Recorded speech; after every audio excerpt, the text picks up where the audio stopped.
আমাদের 9টা দাবি। প্রথমত হচ্ছে যে আগরতলার জিবি হসপিটাল, রেফারেল হসপিটাল, সেখানে ত্রুটিমুক্ত কোভিড রোগীদের বিশেষ চিকিৎসার ব্যবস্থা করা। জেলা স্তরে ত্রুটিমুক্ত অক্সিজেনের ব্যবস্থা করে জেলা স্তরে কোভিডের চিকিৎসা করা। কোভিডে আক্রান্ত যারা মারা যাচ্ছেন, সরকারের ঘোষণা অনুযায়ী যে 10 লক্ষ টাকা দেওয়ার কথা, সেই টাকা কিভাবে তার অ্যাপ্লিকেশন করবেন, কিভাবে টাকা দেওয়া হবে তা দ্রুত ঘোষণা করে 10 লক্ষ টাকা করে খুব দ্রুত এই পরিবারের হাতে তুলে দেওয়া। নন কোভিড রোগীদের চিকিৎসার সহযোগিতা করা। কোভিড কেয়ার সেন্টারগুলোতে পুষ্টিকর খাদ্য দেওয়া, সময় মতো দেওয়া, তা পরিষ্কার এবং পরিচ্ছন্ন রাখা।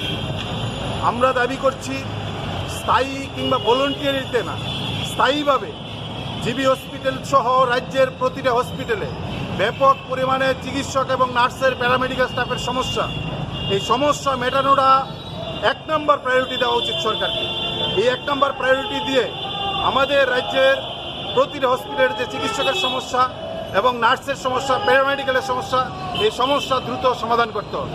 এই দাবিগুলো নিয়ে আমরা রাস্তায় নেমেছি।